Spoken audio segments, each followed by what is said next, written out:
What's up, guys? This is Ian here, coach of your Ladner Lantern, bringing you guys the Week 5 chopping block. You'll notice that Weeks 3 and 4 don't exist. Well, that is because I don't have a whole lot of time, and Austin is still out with his jaw not feeling great. So I decided to overrule those episodes, and essentially they're not ever going to happen. Um, there are a ton of free agents that still could have been covered, but I don't have the time to catch up on those. So I'm catching up on week 5, and then you're going to see week 5 and week 6 go up on the same day. Hopefully, these will be more consistent, as it's actually pretty easy to make the slide decks. It's just figuring out which mons we want to use and waiting to see if they're actually going to get picked up in that week of transactions or not.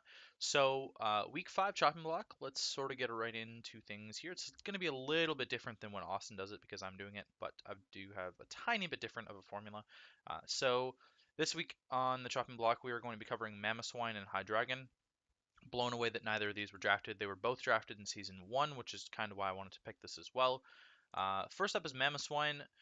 Mamoswine is a hard-hitting physical attacker. It's got a fantastic offensive typing. Ground and Ice covers so much of the metagame, and a lot of teams are extremely weak to the combination of Ground plus Ice. I think people have been turned on to Mamoswine by Joey or Pokieaim, who did Mamoswine to the top in OU, and that was really fun. Memo is just like a really solid mon. I know in the past I've used Mamoswine, and I think it's pretty much the best Earthquake spammer because whatever wants to take an Earthquake, uh, being a flying type essentially, or a grass type, you can hit it with Ice Stab. The only type you're not hitting super effectively with Dual Stab, I believe, is Bug. That would resist you. Sorry, that would resist you. You're not hitting Bug super effectively. In terms of weaknesses, though, its speed is a little lackluster. Base 80 speed's not great, unfortunately, for Mamoswine. Base 80 speed is a little bit too slow, especially in draft format. Base 100 is kind of the sweet spot in draft format, and so base 80 just puts you a little bit too slow. Its coverage is fairly lackluster. Generally, you're going to be running like knockoff, dual stab, and then maybe rock coverage if you really need it to hit something. Uh, I don't know.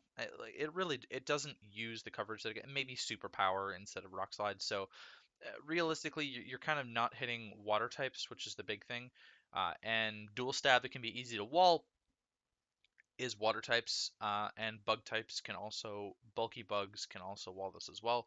There aren't too many bulky bug types out there, but the ones that do exist, things like Shelmet, which are starting to pop up more in the draft league community, they can wall Mamoswine a little bit. So here's a pretty standard set for laddering. You're going to see Adamant Life Orb is fairly standard. Thick Bat is pretty standard as the ability.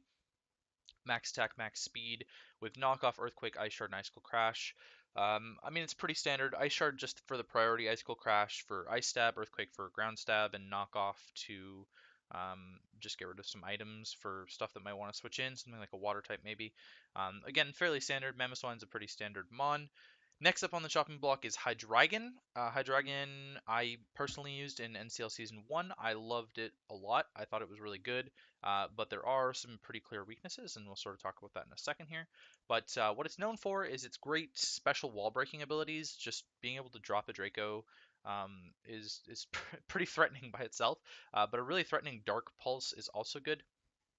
Dark isn't resisted by a whole lot. I believe it's resisted by itself, Fairy, and Fighting. So it's pretty easy to sort of get a Dark Pulse off on a lot of the metagame. And Dragon is only resisted by Steel and Immune by Fairy. So its dual stab is extremely threatening. Realistically, there's only 3 typings that are going to want to switch into you, and only one of those, and only, sorry, 4 typings that are going to want to switch in into you, and only 2 of those are immunities. No, what am I talking about? They're not immunities. Uh, Fairy is standard though. So in terms of its weakness, again, it's walled mostly by fairies. It's dual stab. It relies on things like Flash Cannon and Fire Blast to break through fairies. It's 4 times weak to fairy, which isn't great in a metagame where Clefable has such a high priority and what else am I thinking? Togekiss is super good. Sylveon's fairly standard. Pretty much any good fairy can switch in on this, and then Oko it with a Moonblast or anything else. Primarina is a really good example. Also, because Primarina is not weak to Flash Cannon because of its secondary water typing, it can switch in 100% of the time for free on Hydreigon, unless it's running a Z Belch set, which is really a risky set, and you're sort of you could also run a Roselli Berry Belch set, but that relies on you being slower than something else. Anyways, it doesn't really matter. Um, the fact that Hydreigon's base speed is base 98 is a tiny bit too slow for the metagame in draft format because 100 again is like I said, 100 is sort of the sweet spot there. So 98 sort of forces it to be a Scarfer a lot of the time, and that's kind of the big problem I have with Kyurem Black as well, is that it's almost forced into a Scarf role sometimes. What Kyurem Black has going for it that Hydreigon doesn't is that Kyurem Black has a lot more natural bulk. The only thing is that Kyurem Black is weak to more typings because of the secondary Ice typing. So Hydreigon still is a decent Dark Resist. It's a Psychic immunity. It's electric, grass, fire, water, obviously from its dragon typing. So it's got a lot of good stuff going for it, but it's yeah, this is just its weaknesses. Fairy is just such a big problem for Hydra. So if you're pairing it on a team, you need something to be able to beat a Fairy. Hydreigon works really well with a good Steel type. I know I paired it with Celesteela last season, and it worked out phenomenally because Fairies couldn't wall Celesteela plus Hydreigon, so that was really a really cool combo. This is just a fairly standard set for Hydreigon, just a choice scarf set that you see a lot in UU.